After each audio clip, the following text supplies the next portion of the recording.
Bem-vindos ao fim do mundo. E aí, Jader?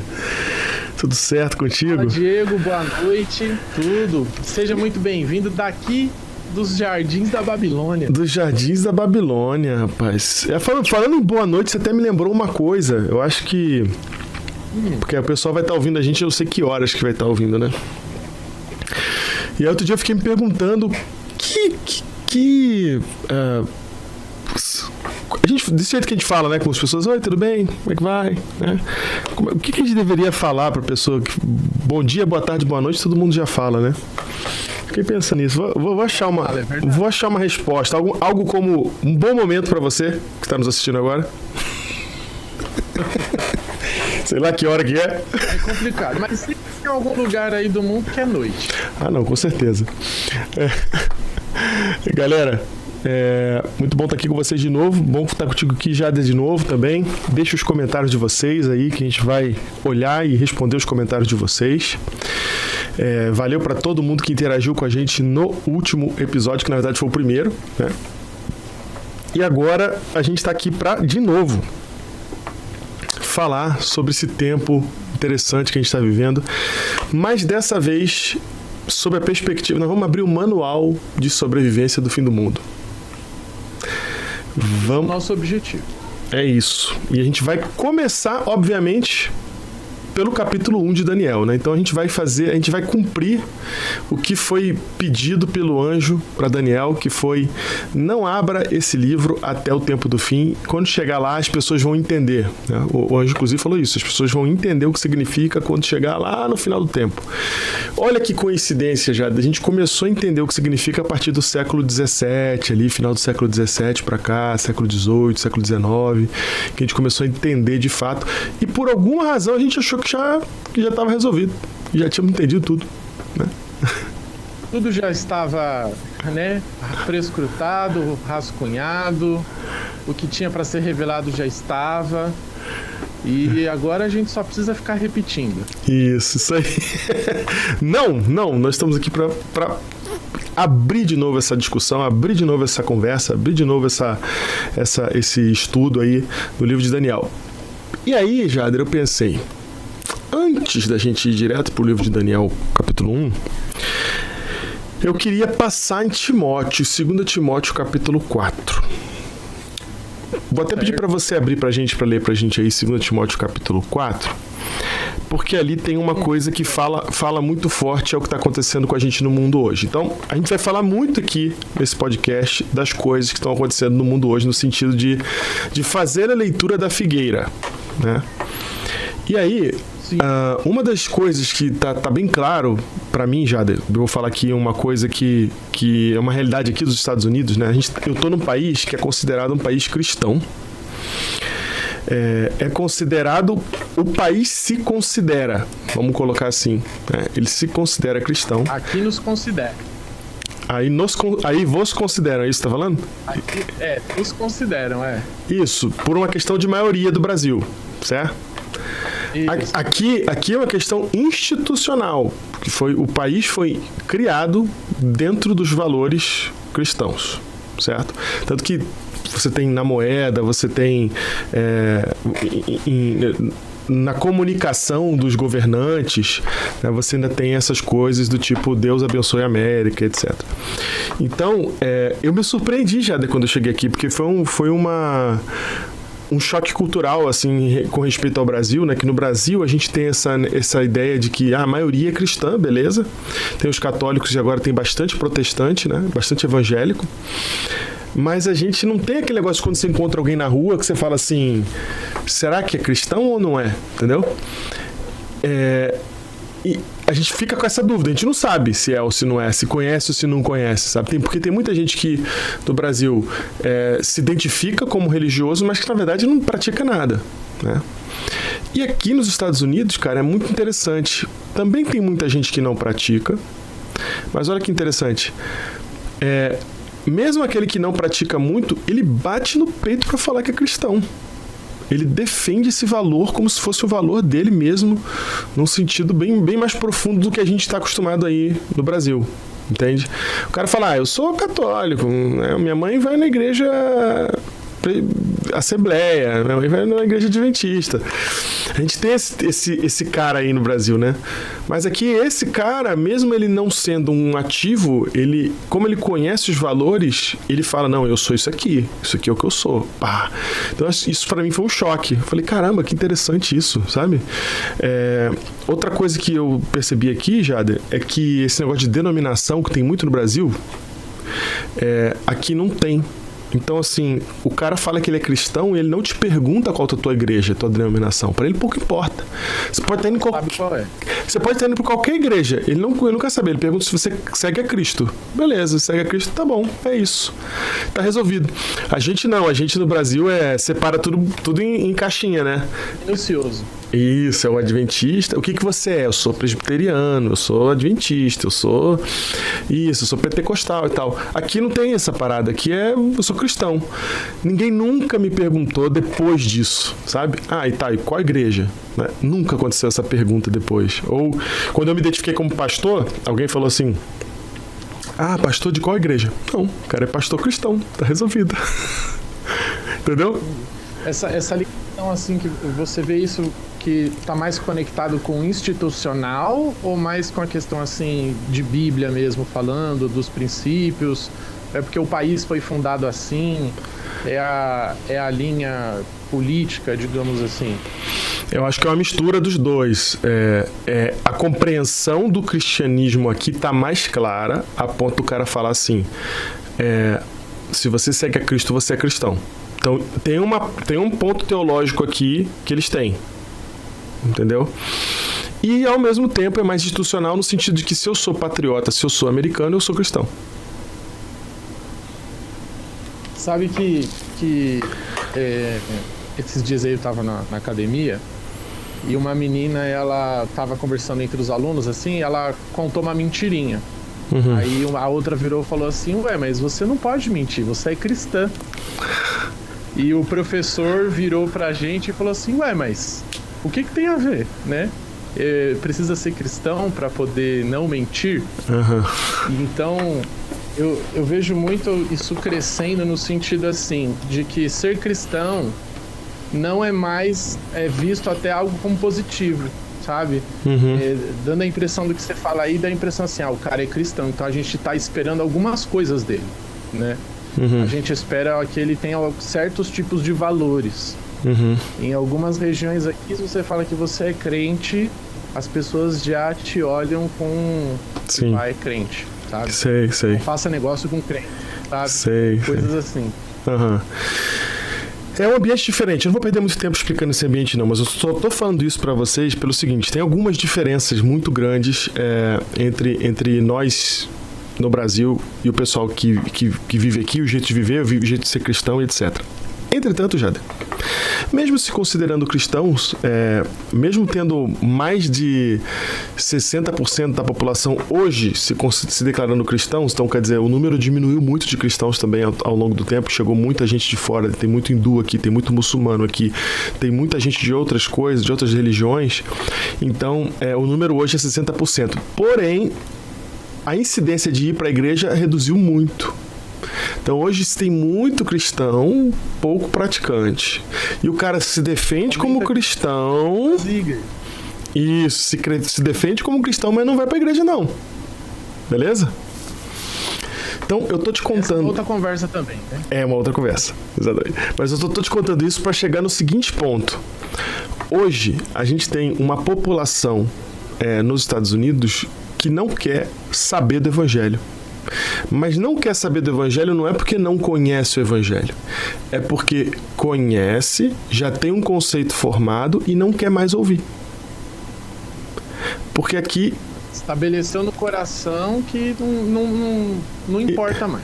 Não importa mais. Por alguma razão. Pode ser porque ouviu de mau jeito, pode ser porque viu uma coisa que não gostou. Eu não sei quais são as razões, mas assim, eu sei que já existe essa população que assim... sabe o que conhece, todo mundo sabe, todo mundo conhece. É muito difícil encontrar alguém aqui nos Estados Unidos que não sabe quem é Jesus, tá? Muito difícil. Então, assim, Bolsões, tô falando de Bolsões, sabe? Vai naquela cultura, naquela cidade ali, tem muita... Não tem, cara, não tem, todo mundo sabe. Só que eles não querem ouvir.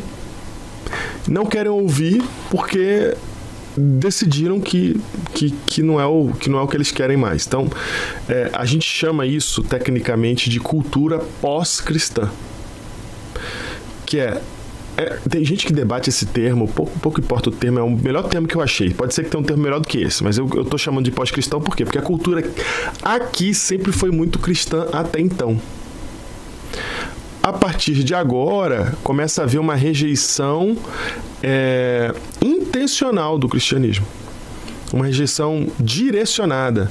Entendeu? Uma rejeição do tipo, não é que eu sou ignorante sobre quem é Jesus. Eu sei quem que é, ou pelo menos eu tenho um conceito que me passaram sobre quem ele é, e em cima disso eu não quero saber. E somado com essa sua informação, isso parece ser um movimento novo na história do mundo, certo? Onde nós estamos num ápice assim de que agora, como você disse, usando o seu exemplo, a maioria das pessoas tem a concepção de Jesus, mas assim, eu não quero mais ouvir a respeito disso. Eu não acho que seja novo no globo, não. Eu acho que é novo nas nossas regiões. Certo. Tá. Entende? Pra nós, né, digamos assim. Uhum. Tá. E a gente acabou de vir do nosso último episódio, que é o primeiro, né? Onde nós falamos que o evangelho vai ser pregado a todo mundo. Então, como que a gente vai pregar se as pessoas não querem ouvir? Exatamente, essa é a pergunta. Que todos os pastores aqui nos Estados Unidos estão se fazendo nesse momento, entendeu? Como que a gente vai pregar se a galera não quer ouvir? E aí, você começa a encontrar uns recursinhos que... Cara, não é isso, né? Vamos fazer um restaurante na igreja, vamos fazer um shopping na igreja, vamos trazer as pessoas para a igreja de alguma maneira para elas estarem aqui e daqui a gente pega a mensagem. Você começa a tentar encontrar formas de alcançar elas porque elas não querem mais. Então você começa a tentar, né? Como diz, eu vi um ateu aqui falando, traficar Jesus. Tem que vender de um jeito atrativo. Isso. Você tem que, né? Passar debaixo do radar. Sim, sendo bem realista, até os cristãos já não querem mais ouvir tanto sobre Cristo, né? Porque a gente olha para as nossas igrejas, de 20 anos para cá, elas estão bem mais vazias. Nossa. E as pessoas têm o mesmo argumento, a mesma falinha que você falou. Não, eu continuo crente, eu continuo seguindo a Jesus, mas eu não quero estar na igreja. Tô desigrejado, né? Desigrejados. Isso. Mas aí, olha só, por que eu não acho que isso daí é um efeito... É uma coisa nova, tá, Jada? Porque na Europa isso aconteceu já. Já aconteceu, já passou esse efeito. O pós-cristão, o período pós-cristão da Europa já tá passando, já tá chegando agora um momento de busca de novo a Cristo. Tá dando a volta, sabe? Mas assim, lá não tem mais igreja. Não tem mais igreja, cara, não tem. Comparado com o que a gente conhece como sendo igreja, presença de igreja na sociedade, não tem mais, cara, na Europa. Então, aquilo que aconteceu com eles agora está acontecendo nos Estados Unidos, né? Então, a mesma coisa, as igrejas estão esvaziando. Aqui perto da onde eu moro, tem três igrejas que eu nunca vi abrir, que elas estão fechadas e uma foi colocada à venda recentemente, o terreno. A igreja com terreno e tudo. Tá. Aqui de vez em quando eu vejo alguma igreja evangélica vendendo e passando os membros junto. Sério, tem isso? Mas é transferência. É a transferência. Vende igreja com 200 fiéis. Isso aí é business. Mas aqui é porque fechou, acabou já, não tem mais ninguém, fechou a parada, ficou fechada há tanto tempo que os caras falaram, não vai vir gente, vamos vender isso aqui, vambora. Então assim, essa realidade começa a surgir. As minhas igrejas aqui são igrejas que tem muito menos gente que no Brasil, muito menos. Eu lembro que eu recebi um pessoal do Nordeste aqui na minha igreja, e as igrejas do Nordeste estão borbulhando ainda, né? Então, eu recebi ele aqui, o cara faltou chorar quando ele viu a igreja. Ele falou, nossa, só tem esse pessoalzinho aqui, só esse cabeça branca aqui. Só esses cabeça branca que tem aqui. Então, assim... Os que me visitam aqui também falam isso. Ah, também falou isso? Aí? Eles falam, pastor, cadê o fervor? Cadê o burburinho? Cadê? Eu falei, cadê? Onde que tá? Cadê? Então isso tá crescendo, esse movimento tá crescendo e tudo isso, todos esses 15 minutos aqui para chegar naquilo que você estava falando. Então tá, como é que prega para essa galera que não quer mais ouvir? Porque uma coisa é não conhecer, é mais fácil, né? Você vai lá e apresenta. Agora, quando não quer saber, prega como? Então, com base nisso aqui, eu quero que você leia aí pra gente 2 Timóteo capítulo 4, verso 2 em diante. Verso 2. Prega a palavra, insta, quer seja oportuno, quer não. Corrige, repreende, exorta com toda longanimidade e doutrina. É isso. Pois haverá um tempo em que não suportarão a sã doutrina. Beleza, aqui é que eu quero... Ao contrário. Eu quero destacar, segura aí só um momento, só para destacar isso aqui, ó. A gente usa muito esse verso, eu até tenho um vídeo aqui recente que eu falei daquela polêmica do Ivete Sangalo com a Baby, né? Que esse texto ele tá tirado do seu contexto. Então hoje a gente vai consertar esse texto aqui para você entender ele dentro do seu contexto. Paulo tá falando, prega a palavra, insta, quer seja oportuno, quer não, corrige, repreende, exorta com toda a longanimidade e doutrina. Então a pessoa fala assim, ele pega só esse trechinho e fala assim, tá vendo? Tem que pregar sempre. Quando é oportuno e quando não é. Quando é conveniente, quando não é. Às vezes você está sendo um chato de galoche, você está num lugar totalmente errado, mas você tem que pregar ali também, tem que pregar com ela.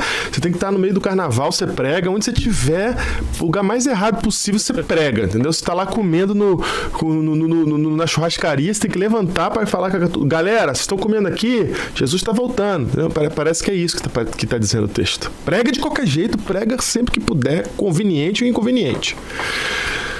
Mas olha o que Paulo está dizendo. Ele está falando, faz assim. Ele está falando exatamente isso. Faz assim, nesse contexto que a gente está. Porque agora dá para fazer.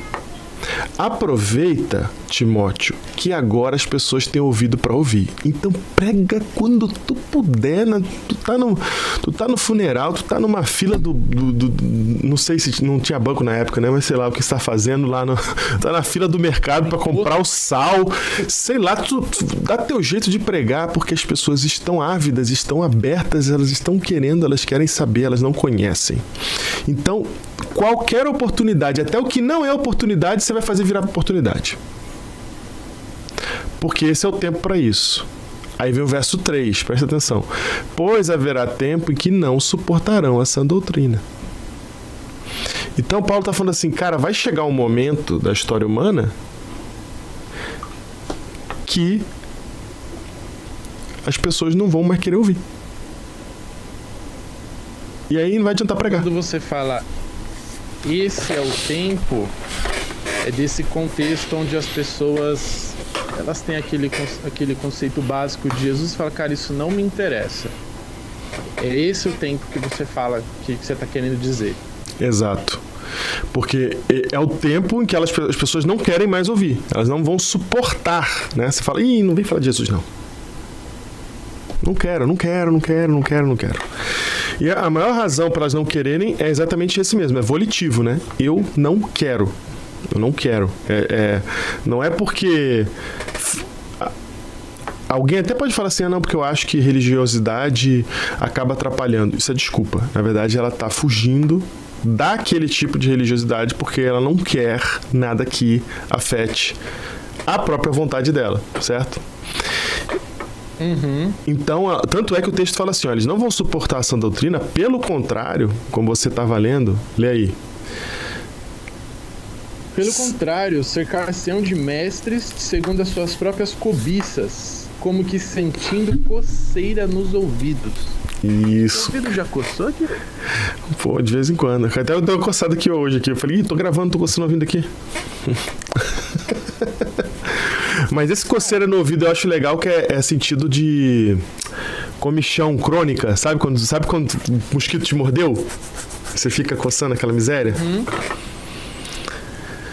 E é até agradável, né? Você se cerca ali de pessoas que só vão falar aquilo que nunca vai fazer você se confrontar, né? Que nunca vai te tirar de um conforto. E é muito bom, né? Ouvir só isso. É bom, gostosinho, né? É que nem coçar as costas quando tá coçando, né? É bom. Mas assim, cercação de mestres. Eu acho legal cercação porque é tipo assim, eu faço uma parede de mestres. Um muro Um muro de mestres que só falam o que eu quero. porque eu não quero ouvir outra coisa. Ok? E aí, verso 4 fala: se recusarão a dar ouvidos à verdade, entregando-se às fábulas. Então, o cara tá mais disposto a gastar o tempo dele com fábula, né? Com dragão, isso, com com dragão que fala, que voa, cospe fogo, com, sei lá, com fábula, com ficção, do que com a verdade. E aí ele termina dando um conselho para Timóteo, né? Tu, porém, sê sóbrio em todas as coisas, suporta as aflições, faz o trabalho de um evangelista, cumpre cabalmente o teu ministério. Aqui só tem uma parte que a gente tem que entender o contexto, que é, quando ele fala, faz o teu trabalho de evangelista, ele não está falando com todo mundo, porque nem todo mundo tem esse dom. Está falando com Timóteo, que tinha o dom de ser evangelista. E ele fala, cumpre o teu ministério. Então é isso que tem que fazer, você tem que cumprir o teu ministério. Se você é evangelista, cumpre o teu ministério de evangelista. Se você é professor, cumpre o teu ministério de professor, entendeu? Qual que é o teu ministério? Cumpre o teu ministério. Então, você quer falar alguma coisa para falar? Não, é que Paulo falou que ia chegar o tempo para Timóteo, né? Parece que para eles ainda não havia chegado esse tempo. Exato. Para eles é futuro. Cara, aproveita. Para eles é futuro, né? E para nós já é presente. É interessante isso, né? Paulo, ele escreveu com muita precisão aquilo que a gente está vivendo hoje, sobre as pessoas não quererem ouvir. Além de não querer ouvir, elas bloqueiam aquilo que elas não querem ouvir. Isso. Hoje no Instagram, no Twitter, você consegue colocar palavras e falar assim para ele: eu não quero receber nenhum tipo de conteúdo que esteja relacionado com essa palavra. Por quê? Porque eu não quero ouvir algo contraditório, ou algo diferente, ou algo que eu não acredito. Ou que me traga algum tipo de dor. Que me traga tipo de dor, né? E aí isso acaba indo contra aquilo que a gente conversou sobre a busca pela verdade. Nós precisamos do contraditório, não como um fim em si mesmo, mas como uma maneira de testar, né, as nossas ideias, as nossas teorias, se elas são sólidas o suficientes para poder a gente construir algo em cima delas. E o tempo de Paulo chegou para nós hoje, né? E eu queria mostrar esse texto exatamente para dar essa sensação do nosso papo de última hora aqui.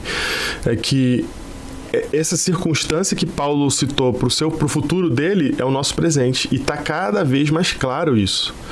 Está claro hoje em 2024 como não estava claro em 1985. Como não estava claro em 1990. Tá?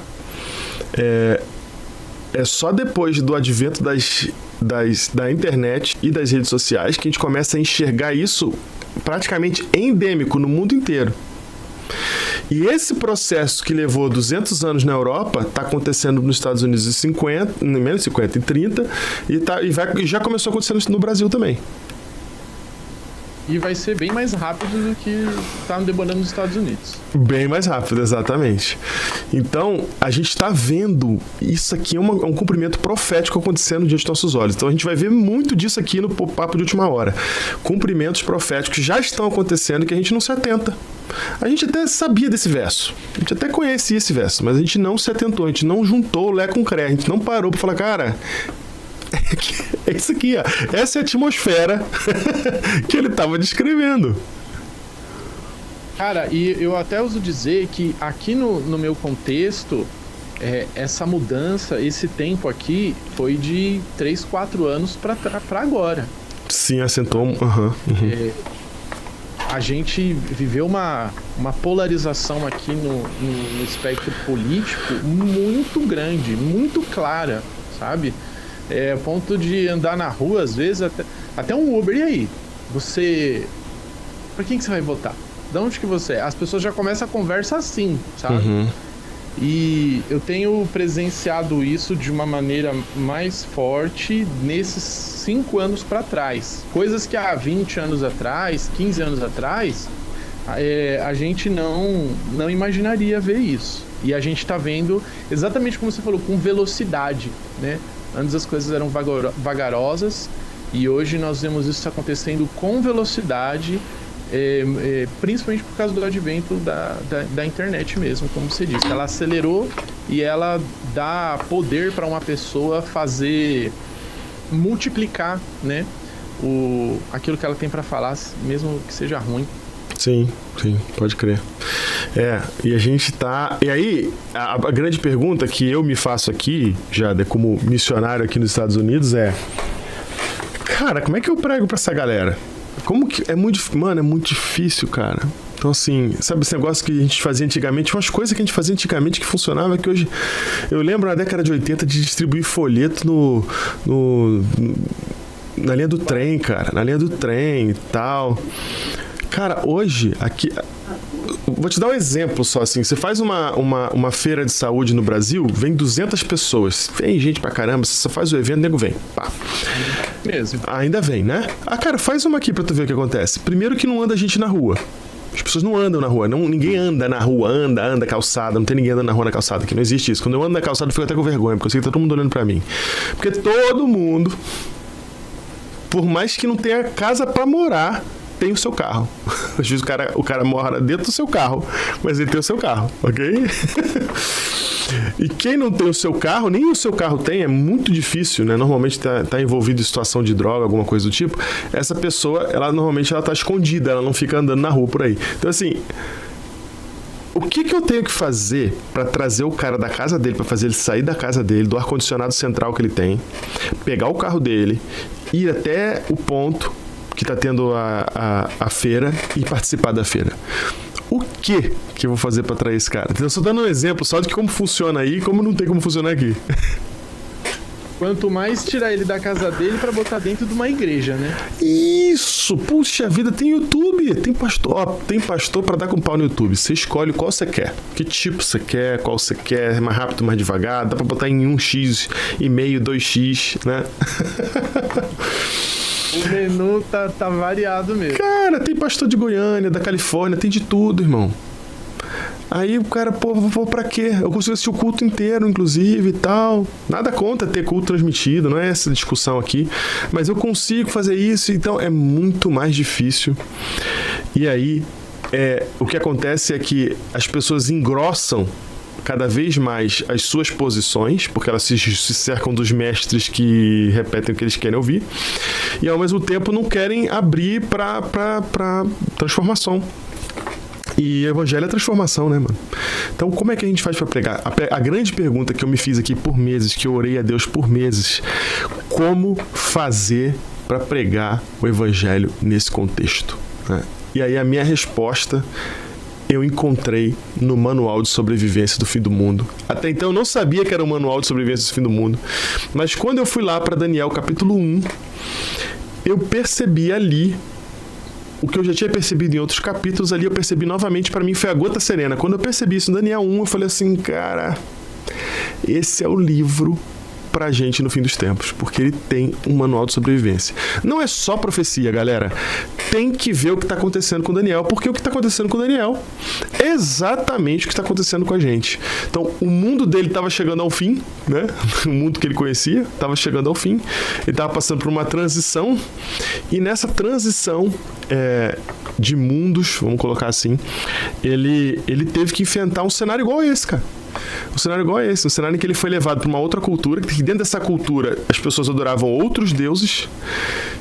E como é que você vai pregar dentro de um contexto desse se você é um escravo dentro dessa cultura? Né? Como é que você vai pregar ali?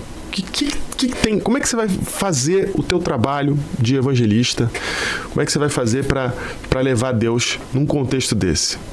Aí Daniel, capítulo 1, fala sobre... A gente vai ler capítulo 1 de Daniel, mas a gente não vai ficar falando aqui de saúde, da dieta de Daniel. Aí não vai nessa, não. O que a gente quer fazer é o que não está escrito, não é? Sim. Nós queremos explorar algo em Daniel que está relacionado à dinâmica relacional dele com Babilônia, dele com Nabucodonosor, dele com a época em que ele está vivendo, como você acabou de falar. Esse é o nosso foco, tá bom? Só para vocês que estão aí com a gente, nos acompanhando, o nosso foco é explorar a dinâmica relacional de Daniel num tempo similar ao que nós estamos vivendo hoje. E extrair disso como nós podemos sobreviver e perseverar no tempo do fim. Exatamente. Então, assim, vamos lá para o texto bíblico, tá? Eu vou puxar aqui Daniel capítulo 1. E aqui em Daniel capítulo 1 a gente vai puxar o texto bíblico aqui e vai ler o que a gente precisa ler de Daniel aqui. Tá aqui na tela, Daniel capítulo 1, vamos lá, no ano 3º do reinado de Joaquim, rei de Judá, veio Nabucodonosor, rei da Babilônia, a Jerusalém e a sitiou. Só um ponto interessante aqui que é importante esse ano 3º, porque é com ele que a gente descobre qual que é o ano exato em que isso aconteceu, né? E a gente sabe que a primeira invasão das 3 invasões que vão haver da Babilônia, essa é a primeira invasão.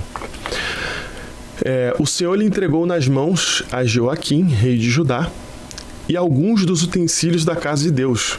A este levou-os para a terra de Siná, para a casa do seu Deus, e os pôs na casa do tesouro do seu Deus. Esse verso é muito importante porque nesse verso aqui a gente tem uma coisa que está velada para a gente em 2024, mas que no contexto dele isso aqui fazia todo sentido e por isso que esse verso existe e tem tanto destaque nesse verso. É que as guerras que aconteciam naquele período eram guerras entre deuses, né? Então era uma guerra sempre não era entre um rei e outro rei, era entre um Deus e outro Deus. Então, por isso que o texto fala no verso 2, o Senhor, e aqui a palavra Senhor é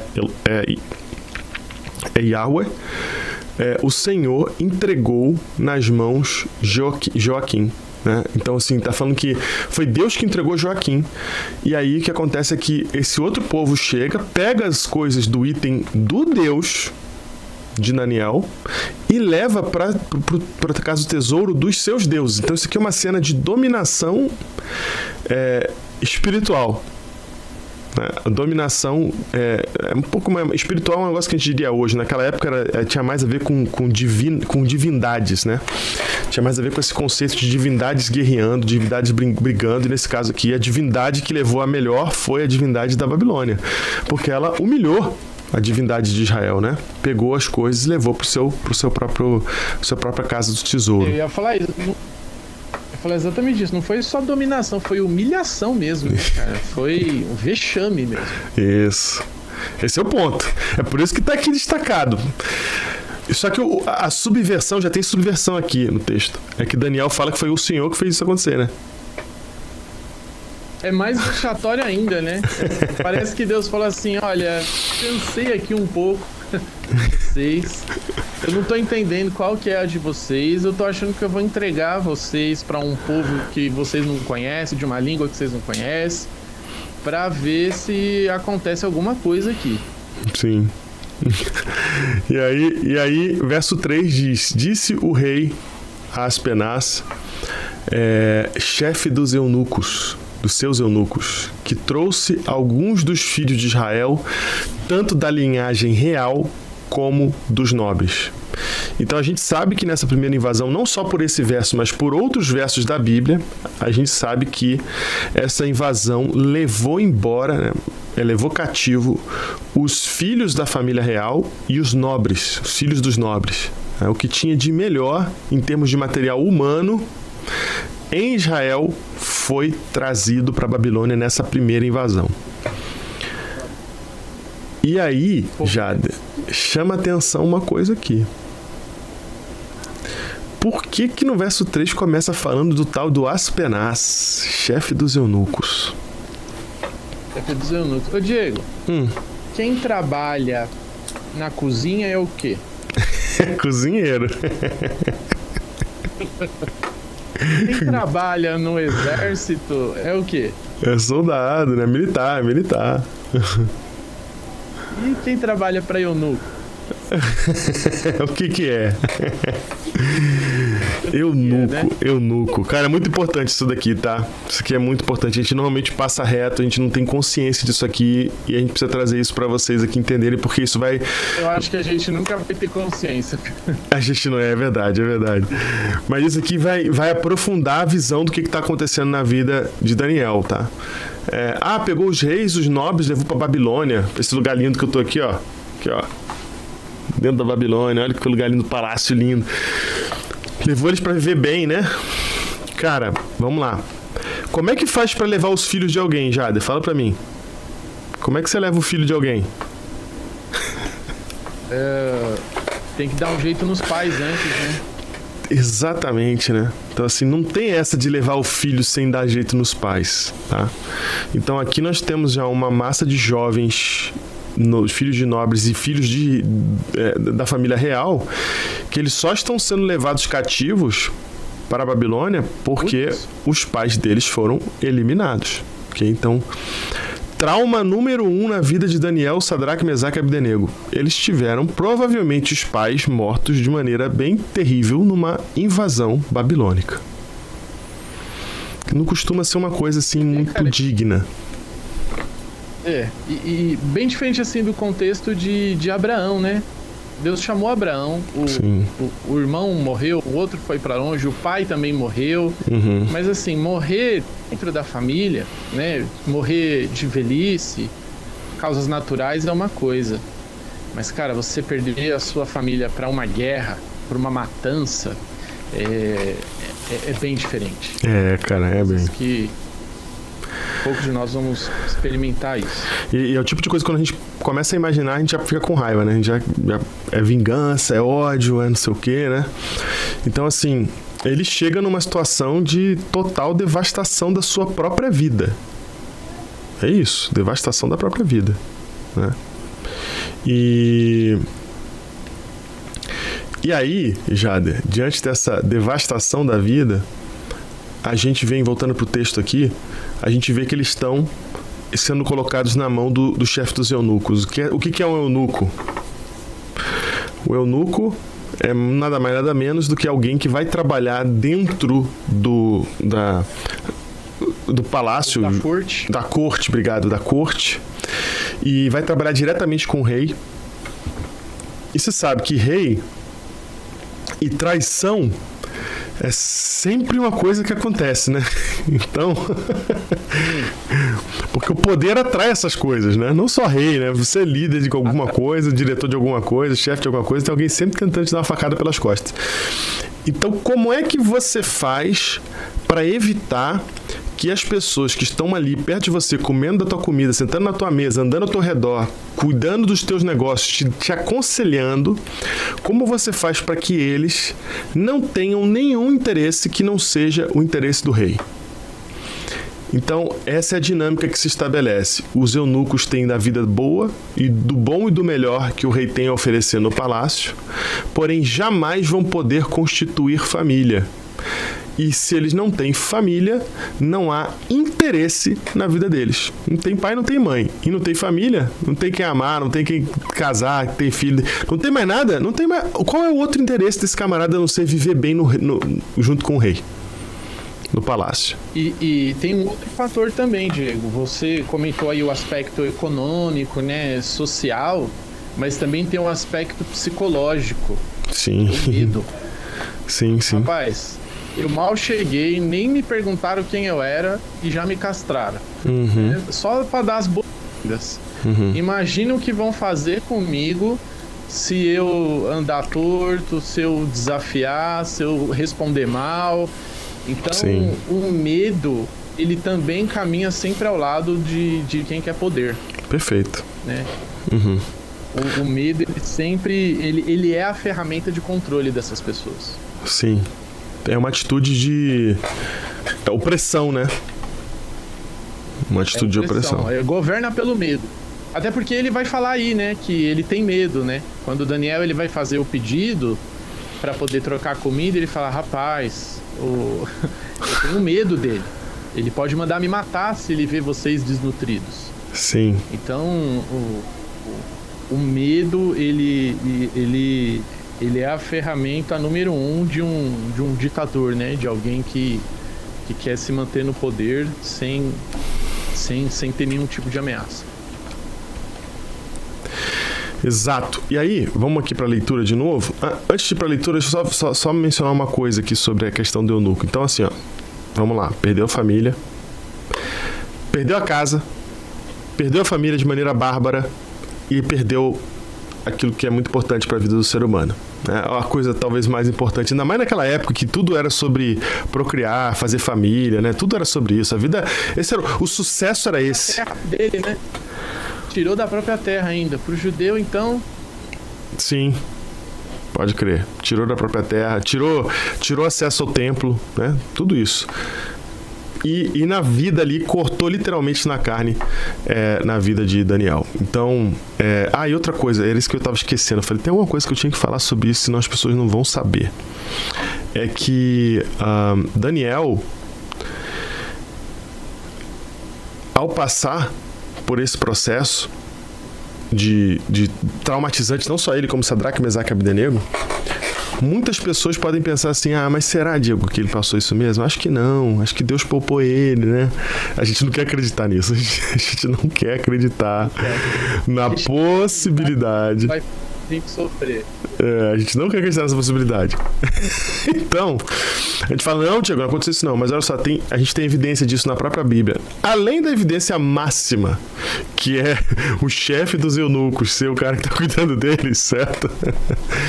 Tem mais evidência. Quando ele é jogado na cova dos leões, ele é jogado sozinho, né? Em momento algum você encontra nenhum tipo de menção à família de Daniel.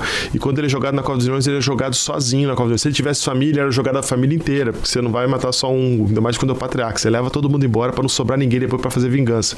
Então, você joga a família inteira. Não jogou da família inteira, jogou só o Danielzinho. Quando tirou o Daniel e foi jogar os caras que fizeram o plot contra Daniel no capítulo 6, jogaram os caras com as famílias. Por que Daniel não foi com a família? Porque Daniel não tinha família, beleza? Então, além dele ser chefe do eunuco, além dele não ter família, né? E há outras menções também no livro, importa você saber que sim, eles eram da corte real e, portanto, eram eunucos, beleza?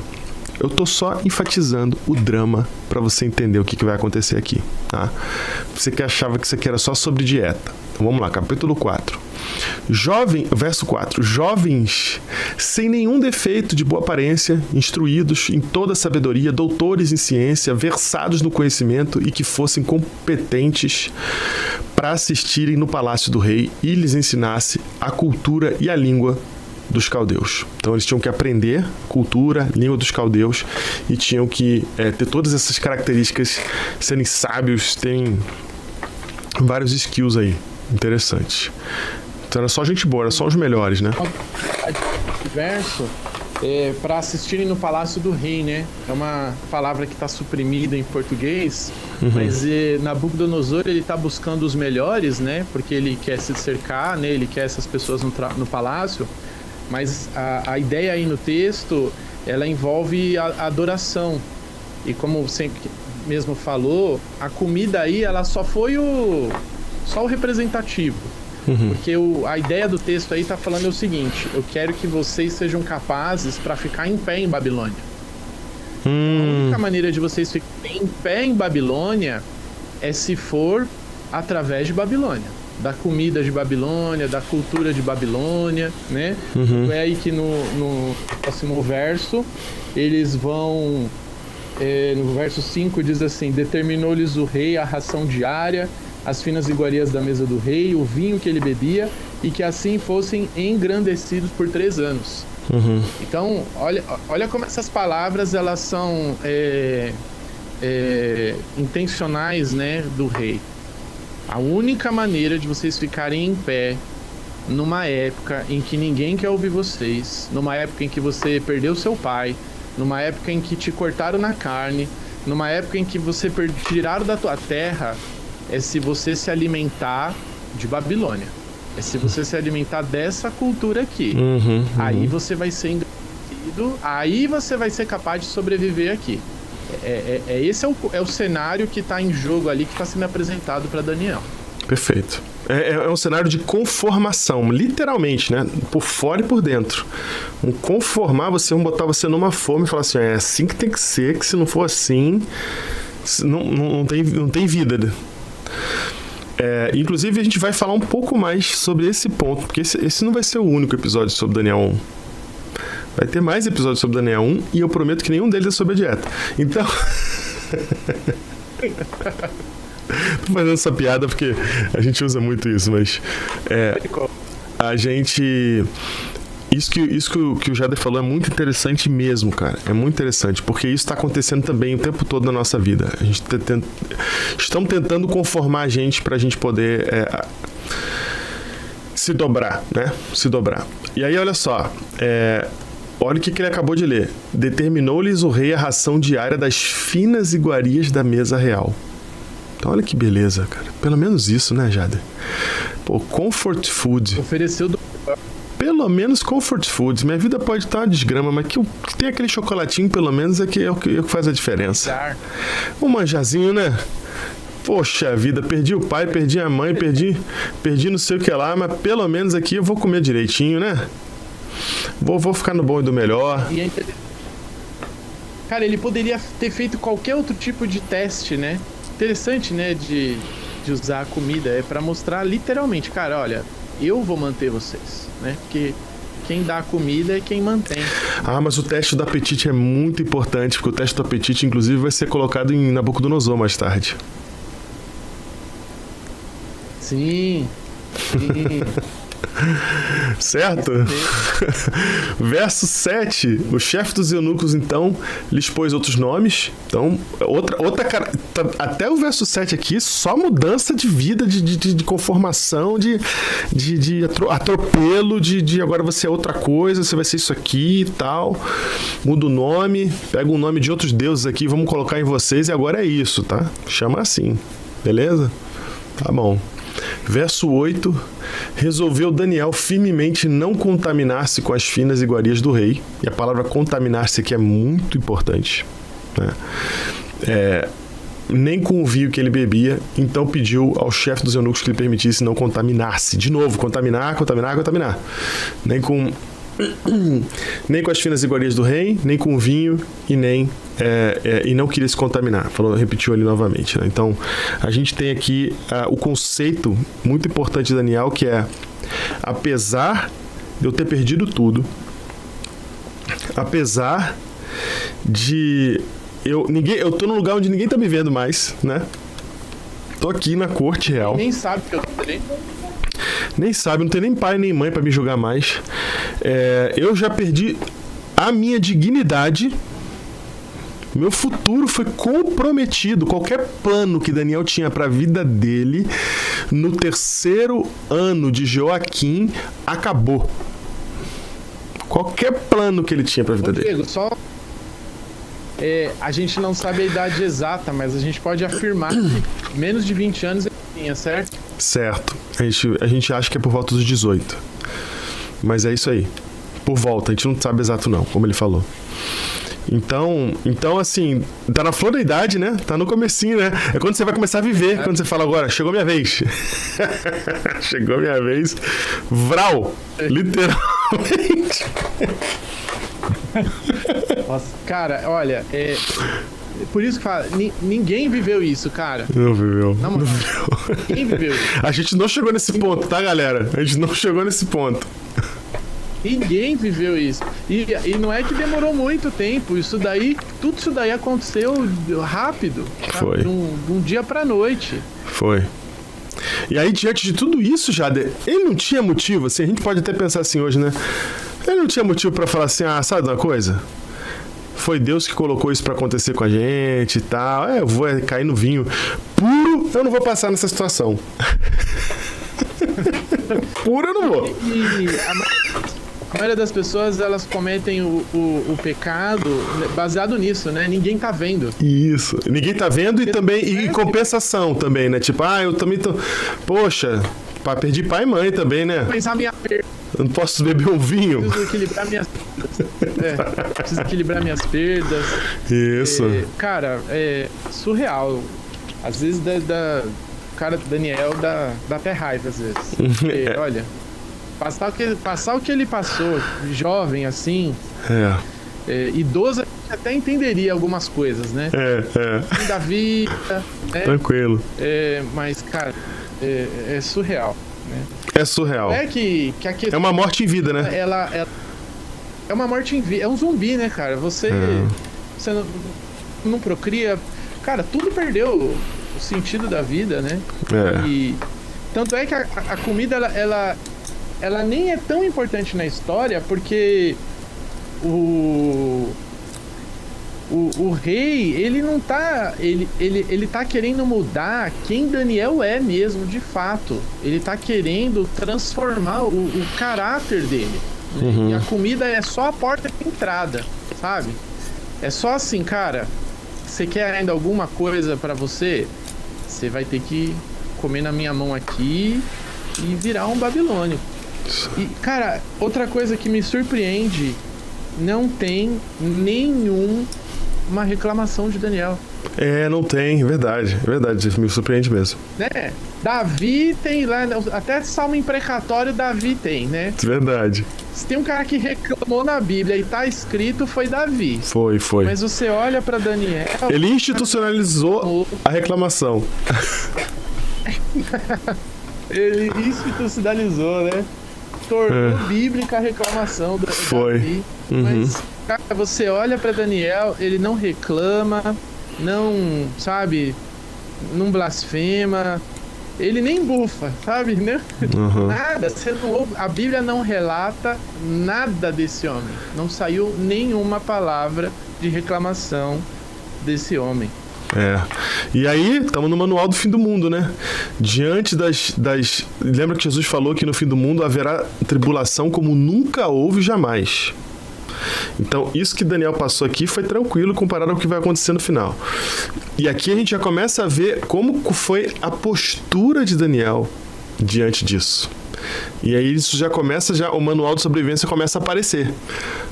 Então diante dessa situação, como me portar, né? E aí Daniel, ele decide firmemente não se contaminar. E aqui, isso é muito mais valioso do que a dieta em si. Claro que a dieta tem poder de... Claro que quem come verdura e água vai se dar melhor do que quem não faz isso, né? Claro que sim, tem um privilégio aí para quem tem essa dieta. Beleza, mas o ponto aqui é a firmeza dele diante de tanta coisa, de falar, cara, eu não vou contaminar. Eu não vou ser infiel. Eu não vou ser infiel ao Deus que me entregou para passar por isso. E aqui que está a primeira lição que eu acho que a gente precisa ter no contexto do fim do mundo aqui. Jader, sacrifício e submissão à vontade de Deus. Tá? Sem esse nível de fidelidade, não vai ter endurance, não vai ter suportar, não vai ter perseverança. Perseverança é o que a gente está vendo aqui na história de Daniel. O que é perseverança no tempo do fim? Olha para Daniel. O que é perseverança no tempo do fim? Olha para ele. Perdeu o pai, perdeu tudo. E o cara tá firme, falando assim, ó... Eu sei até que foi Deus que entregou na mão dele, porque quem está escrevendo o texto é Daniel também. Então eu sei que foi Deus que entregou. E eu vou ficar fiel, cara. Eu vou ficar fiel. Vou ficar fiel ao que ele me pediu para obedecer. O que ele me pediu para obedecer. Ele podia botar um relativismo aqui e falar, não, mas peraí, né, Deus, o senhor sabe, a carne é fraca e tal. Ele podia relativizar, ele podia fazer... Ele falou, não, cara, eu vou ser fiel a despeito de tudo que aconteceu na minha vida, a despeito da minha circunstância. A minha submissão à vontade de Deus é alta ao ponto do sacrifício. Cara, e ele não reclamou, ele se submeteu. E outra, ele nem poderia se rebelar, ele nem poderia reclamar, porque isso fazia parte dos planos de Deus, que a gente vai mostrar isso aqui na Bíblia, né? Verdade. A gente quer explorar essa dinâmica relacional no livro de Daniel, aplicando ele para os nossos dias, no tempo do fim, e a gente vai mostrar para você que Daniel, ele não poderia fazer isso. como em outros momentos, outros personagens da Bíblia, que eles tinham o papel assim, de representantes de Deus, eles se rebelaram, eles desafiaram, né? Exemplo como Elias, né? No Monte Carmelo. Grita mais alto aí, eu acho que seu Deus deve estar dormindo, né? Sim. Elias, ele zombava mesmo. Né? Sim. Mas Daniel, ele não podia. Você tem Jonas que fugiu, que falou, não quero, estou fora disso, pegou o caminho contrário, rebelião. E Daniel não, cara. Daniel é um outro tipo de exemplo. E a Bíblia conta todos esses exemplos. Isso que é legal, né? Você tem tudo, tem de tudo ali. Mas a gente não tá falando de Daniel aqui no sentido de ser um exemplo de perfeição humana. A gente tá falando de Daniel no sentido de ser um exemplo do que é que se faz no momento de crise extrema, que é exatamente o que vai acontecer no fim do mundo. E Daniel é o nosso exemplo para o tempo do fim. Exatamente, ele é o nosso exemplo para o tempo do fim. Porque a história dele foi a história encomendada pelo Espírito Santo para mim e para você, no tempo de hoje. Então é ele que a gente tem que ver. A história que aponta para os discípulos, falar, olha, é o tempo do fim, dá uma conferida em Daniel que vocês vão precisar estar familiarizados com essa história. Exatamente. E aí, vamos continuar aqui pra gente terminar esse capítulo. Disse o chefe dos eunucos a Daniel: tenho medo do meu senhor, o rei que determinou vossa comida e a vossa bebida, porque, pois, veria ele o vosso rosto mais abatido do que os dos outros jovens da vossa idade. Assim, porias em perigo a minha cabeça para com o rei. Daniel, o que você está pedindo aqui não é pouca coisa, não. Pode dar uma treta muito feia pra mim. Eu posso perder minha cabeça. A ferramentinha aí da opressão no chefe dos eunucos, né? Pode crer. Tem sempre uma... Não ia falar uma arma, mas tem sempre uma lança apontada pra cabeça dele, né? Então ele tá falando, cara... Sempre tem. Pra todo mundo tem. Pode crer. Nabucodonosor, ele sempre vai fazer questão de relembrar isso em toda a história do livro de Daniel. Ah, é? Interessante. Se não revelar o sonho, ele morre. O espírito da Babilônia tá nele, é verdade. Eu lembrei de vários agora, verdade. O espírito da Babilônia tá incorporado no rei. Se revelar o sonho, morre. É isso mesmo. E aí, o que acontece? Ele fala, Daniel, não é simples assim. Aí olha o que o Daniel responde. Então disse Daniel ao cozinheiro-chefe, a quem o chefe dos eunucos havia encarregado de cuidar de Daniel, Ananias, Misael e Azarias: experimenta, peço-te, os teus servos 10 dias, e que se nos deem legumes a comer e água a beber. Então é só 10 dias, vai dar tudo certo. Em 10 dias você vai ver se funcionou, se não funcionou, aí tu segue teu esquema aí, né? Porque essa ideia que Daniel dá, eu vejo ela assim, Babilônia, e representada aí agora pelo eunuco nesse momento, eles só acreditam vendo, né, Diego? Eles não sabem o que é viver pela fé. Sim. Então eles precisavam de algo visual.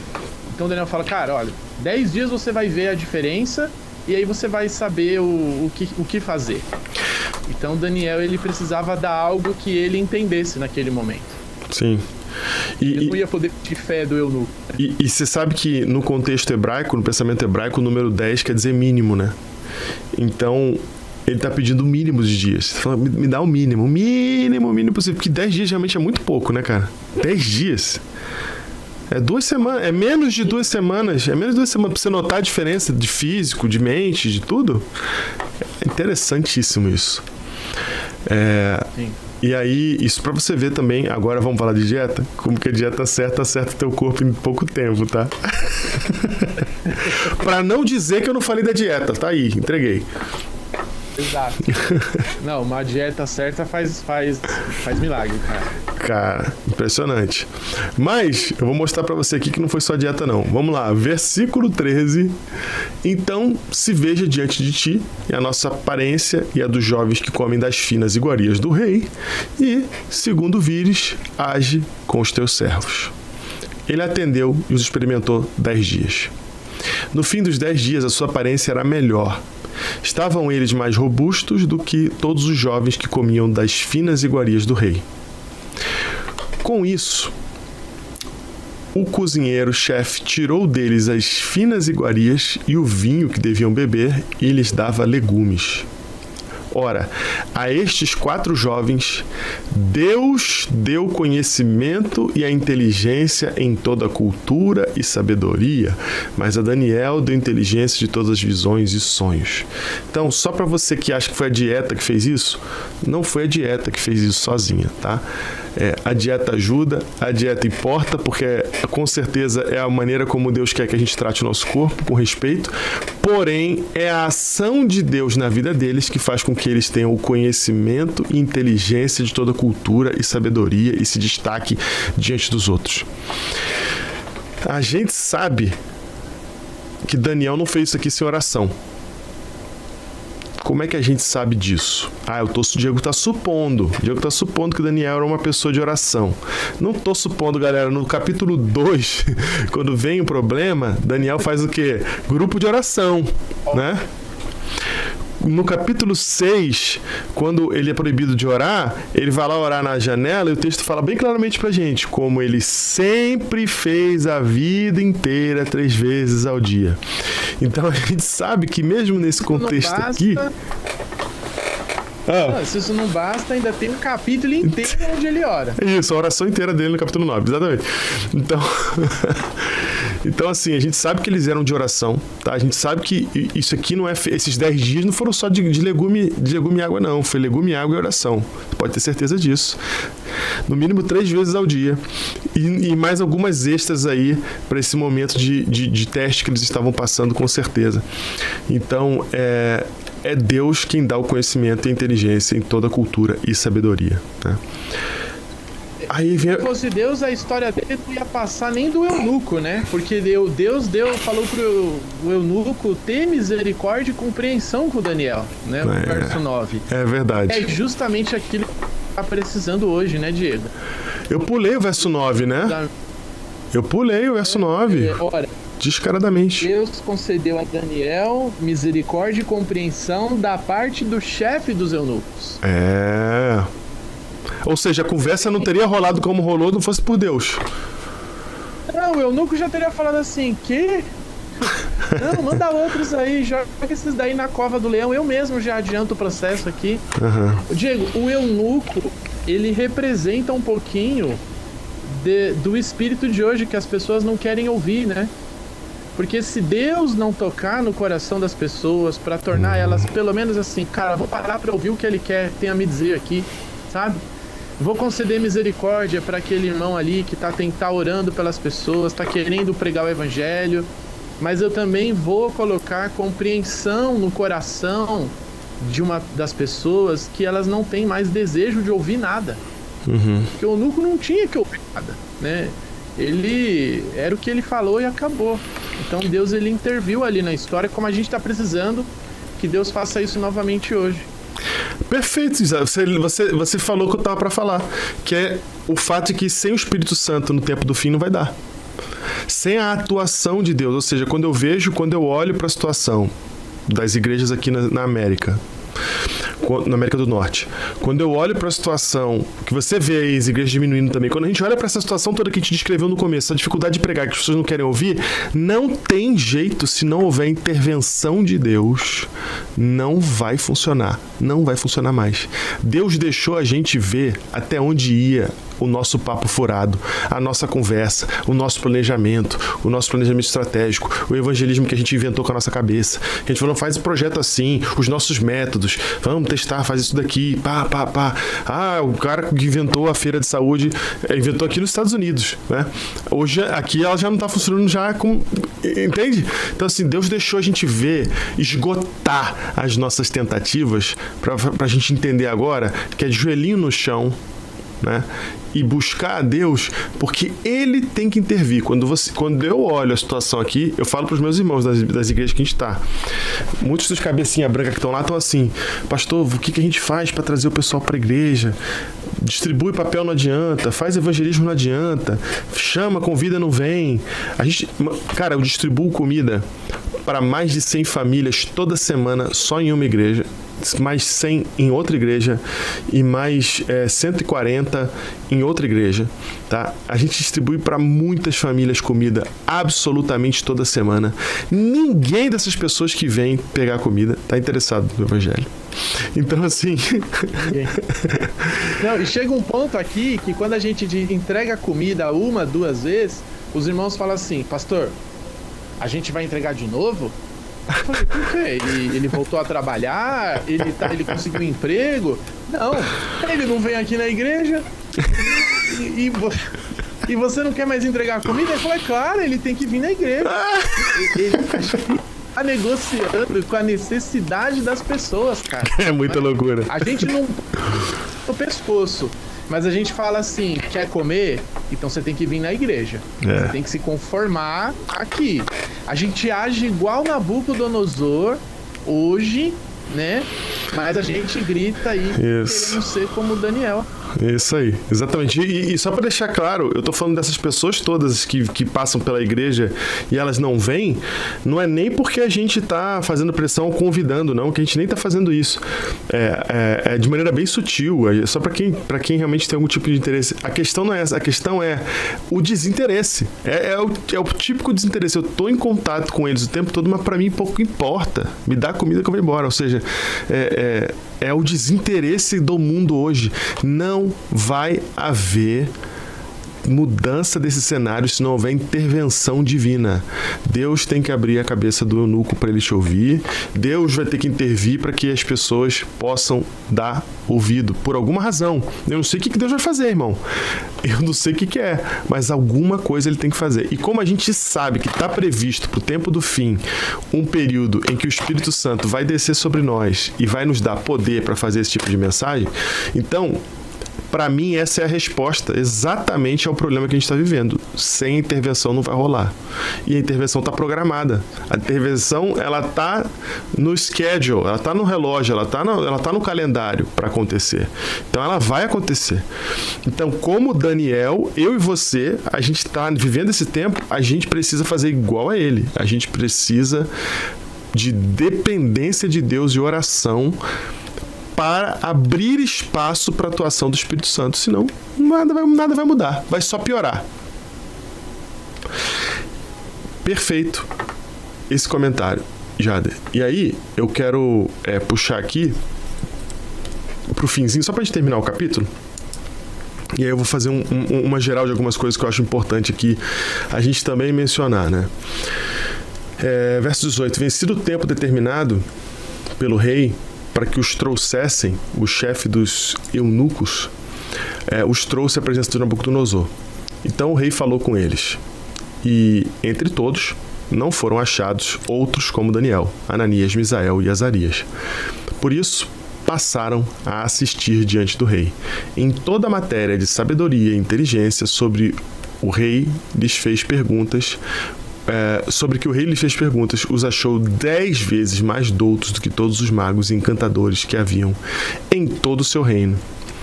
E Daniel continuou até o primeiro ano do rei Ciro, certo? Então, aqui a gente vê o sucesso da história da chegada de Daniel, Azarias, Misael e Ananias. E aí, agora vamos lá fazer mais alguns destaques aqui importantes. O primeiro você já deu aí, que é o primeiro, vou relembrar, é ter capacidade de se submeter à vontade de Deus, mesmo que isso signifique sacrifício, tá? Vou dizer por que isso é importante. Por que isso está em Daniel? Porque se você olhar lá em Apocalipse 12, dá uma olhada pra gente lá, Jader, em Apocalipse capítulo 12, verso 11. Enquanto você procura aí, olha como é que é a característica daqueles que estão no tempo do fim. A gente já falou no último episódio que eles vão ter perseverança. Mas olha essa característica aqui, capítulo 12, verso 11. Olha aí. Eles, pois, o venceram por causa do sangue do Cordeiro, por causa da palavra do testemunho que deram, e mesmo em face da morte não amaram a própria vida. Então o testemunho deles é porque mesmo em face da morte não amaram a própria vida. Essa é a descrição daqueles que estão no tempo do fim. Essa descrição encaixa, veste Daniel? E o testemunho já implica o preparo para a morte, né, Diego? Porque o testemunho é o Marte, né? A palavra, né? Sim, sim. Martúria. Uhum. É a martúria. E testemunha boa na Bíblia é só aquele Marte bom, é o Marte que morreu, né? Nem que seja em vida, então, mas que morreu. Esse é o tipo de preparo que Deus quer. Não que a gente está falando aqui que todo mundo vai morrer. Mas a gente tem que ter esse preparo na nossa vida. Daniel, ele sabia disso. Quando Nabucodonosor fala assim, querido, a única maneira de você ficar em pé aqui é por mim. Daniel fala, não. Se eu for ficar em pé aqui, vai ser por Deus. Mesmo que isso venha custar a minha vida. E a gente vai ver que toda hora tentam matar ele no livro, né? Sim, sim. Então, a única maneira que Daniel quer ser engrandecido em Babilônia é por Deus. E ele deixou que Deus fizesse isso no tempo certo, né? Cara, olha que book de sucesso, que case de sucesso. De escravo a estadista em 3 anos, né? Sim, pode crer. Isso porque estava disposto a passar por isso. Estava disposto. E aí você pode perguntar assim, pô, mas como é que eu faço para me preparar para isso, né? Para me sacrificar dessa maneira? Não, você não tem que se preparar para se sacrificar. Você tem que amar Deus sobre todas as coisas e estar disposto a fazer a vontade dele sobre todas as coisas. Pronto, vai acontecer. Vai acontecer, você vai automaticamente. O justo ele vai viver pela fé. É isso. O justo ele vai aprender a viver pela fé. Então a gente tem isso em Daniel. O que mais que a gente tem em Daniel? A excelência da conduta de Daniel. Você viu o jeito que ele chega, né? Ele chega pedindo, ele chega humilde, ele não chega arrogantão, né? Educado. Puta, mataram meus pais e me castraram ali no corredor de trás ali, mas licença. Será que alguém pode mudar a minha comida? Cara, é surreal isso. Ele não fala assim, essa comida? O quê? Jamais, isso não entra na minha boca, né? Você não vê essa atitude, você não vê ele chegar também a apresentar o evangelho em hora nenhuma com uma atitude proselitista tosca, eu vou chamar. Né? De chegar assim... Não, mas é verdade, ele, tipo assim, ele não é um Elias, né? Escuta aqui, rei Acabe. Confiando Deus, vai ficar sem chover 3 anos. Isso. Ele tá no modo tempo do fim, cara. Ele tá no modo tempo do fim. Ele tá cordeirinho igual Jesus. Igual um cordeiro. E aí ele interage com o pessoal com muito respeito, né? Tanto que os caras gostam dele de volta, né? E ele constrói relacionamentos. Isso é outra coisa importante. Você vai ver que ele vai construir relacionamento. Você vê claramente que ele constrói relacionamento com o cozinheiro e com o Aspenaz já ali. Nesse capítulozinho aqui. Então ele não chega rompendo relacionamentos. Ele não chega, eu tenho a verdade com arrogância, eu que sei, eu que entendo as profecias, eu que sei o que vai acontecer no final, eu que sei. Ele não chega com esse espírito. Todo mundo odeia ou sabe tudo, cara. Cara, todo mundo odeia. E a gente gosta de ser isso aí. E aí ele não chega com isso, ele constrói um relacionamento, né? Ele tá construindo um relacionamento com o algoz dele, cara. Eu não ia querer relacionamento com o algoz, não. Eu queria matar todo mundo ali, ó. Matou meu pai, com minha vida ali, ó. Eu ia virar sei lá o que eu ia virar, cara. Eu falo, não, isso aí, que isso? Não tem como. O espírito da vingança brota, a gente nem precisa ser ensinado isso. Cara, não precisa, e ele vai lá e constrói relacionamento com esses caras, mano. Depois você vai ver que o Nabucodonosor vai ficar amigo dele. Nós vamos ver mais pra frente um monte de coisa. Nabucodonosor vai ficar amigo dele. O rei Ciro, o rei Dario fica triste quando dá o problema na cova dos leões, mas fica mal, não dorme à noite. Cara, ele faz relacionamento com todo mundo ali. O cara fica sem comer. Fica sem comer. Então, assim, é muito interessante essa maneira de se aproximar, Jader. Que aqui a gente volta a falar, como é que prega para quem não quer ouvir? Você não prega, irmão. Você não prega. Você faz a vontade de Deus na frente deles, é isso. Você vive o que você vai pregar. Entendeu? Quando... Você lembra da Alvorada, né? Claro. Claro. Tinha uma amiga lá na Alvorada. A gente até hoje não apresentou nossa conexão, né, cara? É verdade, cara. Estamos falando aqui e até hoje não apresentamos nossa conexão. Vamos falar no próximo episódio, o pessoal vê o próximo, vai. Sim, lá na Alvorada, sábado de manhã, uma amiga minha chegou lá na igreja, fui cumprimentar ela, né? A gente costumava se abraçar.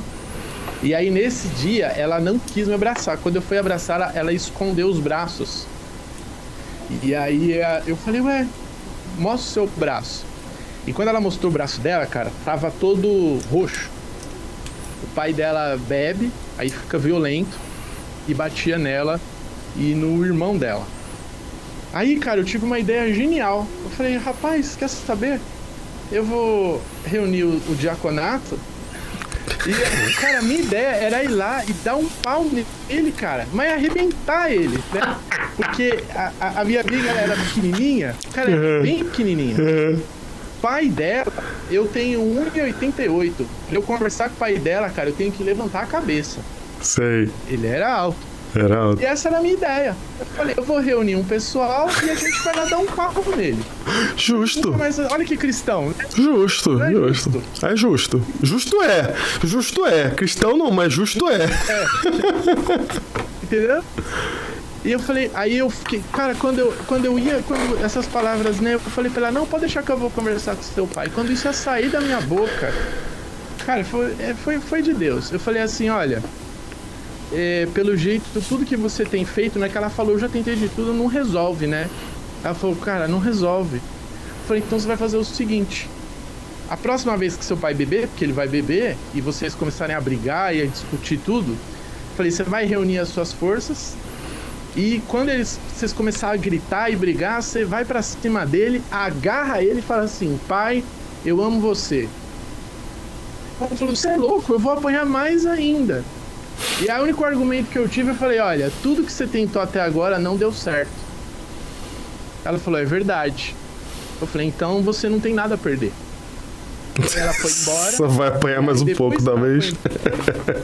Eu falei, cara, o que eu fiz? Ele vai quebrar a menina, a culpa vai ser minha agora, né? Uhum. E aí eu falei, Senhor, agora é com você, porque, né?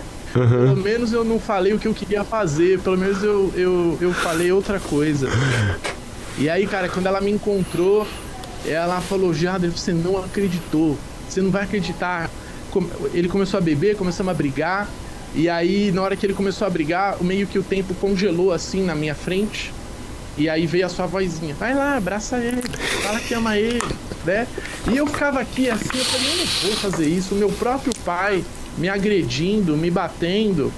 E aí ela falou, como ele falou, não tem nada a perder. Cara, ela agarrou o pai e falou, pai, eu amo você. Cara, desarmou o velho. Foi igual Nabucodonosor, que a Bíblia fala que caiu o semblante ali, sabe? Quando ele desacreditou, quando ele olhou pra dentro da fornalha. Sim, então, sim. Tempo em que nós estamos vivendo exige de nós esse sacrifício que você falou. E isso é uma coisa que só vai ser exigido das pessoas do tempo do fim. Isso só vai ser exigido por uma época em que ninguém mais quer ouvir, como você falou. E que ninguém mais tem interesse, porque o amor das pessoas esfriou. E Romanos 2,4 fala que é a bondade de Deus que leva as pessoas ao arrependimento, né? Não é feira, né? Não é show, né? Não é o medo, como Nabucodonosor ele usa durante todo o livro. É a bondade de Deus. E isso só é possível através de uma intervenção divina nas pessoas e em nós também. Porque a gente também precisa dessa intervenção, né? Não é que a gente tá aqui... Pode crer. Né? A gente só precisa agora que Deus desperte as pessoas, porque a gente tá pronto, né? Nós precisamos também essa intervenção para Deus colocar em nós esse tipo de submissão à palavra dele. Pode crer. Pode crer. Você foi muito profundo em dizer isso, que a gente não tá falando de cima para baixo, porque a gente não tem isso aqui ainda também. A gente tá entendendo isso, né? Eu tô entendendo isso em Daniel. Eu encontrei isso em Daniel e falei, cara, é isso aqui, esse cara tá vivendo o que a gente vai viver, ele tá vivendo o que a gente já tá vivendo e o que a gente vai viver. E essa é a atitude, essa é a forma de lidar. E essa é uma forma, como você bem falou, circunstancial e contextual. É no contexto do fim, sob as circunstâncias que vamos estar, é que isso vai fazer sentido. Não faz sentido fazer o que a menina fez com o pai dela, mas na circunstância dela e no contexto dela era exatamente aquilo que ela tinha que fazer e que foi o que acabou acontecendo. Então, e isso foi uma ideia que veio do nada para você enquanto você lutava entre eu vou lá fazer uma loucura e o Espírito falou, não, que tal essa ideia aqui, né? E você falou e foi exatamente o que tinha que acontecer. Então, assim, o Espírito precisa falar com a gente e a gente tem que estar pronto para fazer a vontade de Deus nesse tempo que a gente está representando Ele como cordeiro. Eu mando vocês como cordeiro no meio de lobos. Ele não está mandando a gente como lobo no meio de lobo. Ele está mandando como cordeiro no meio de lobo. Ele está avisando, vocês estão indo para ser comidos lá. Tá? Vocês estão indo para ser comida. Vocês não estão indo para lutar igual, né? Por isso que quando eu vejo gente falando de fim do mundo e falando de estabelecer um governo cristão, tá maluco, tá louco. O que vocês estão falando? Vocês não entenderam nada. Olha para a história de Daniel aqui, vê se é isso que está acontecendo. Vê se está sendo estabelecido um governo dentro do governo errado, vamos trocar o sistema, ou vamos lutar contra o sistema. Vê se Daniel está lutando contra o sistema também. Vai para outro lado do espectro, né? Tem um lado que quer o governo cristão e tem um outro que quer lutar contra o sistema. Vai lutar contra o sistema. Vê se Daniel está fazendo isso. Cara, então, essa vida inspiradora de Daniel traz pra gente reflexões que são muito importantes pro tempo que a gente está vivendo. E isso aqui é uma reflexãozinha que a gente está tirando do capítulo 1 de Daniel. Tem muito mais pra gente aprender abrindo o manual de sobrevivência pro tempo do fim. E é o que a gente vai fazer no próximo episódio. Te vejo lá.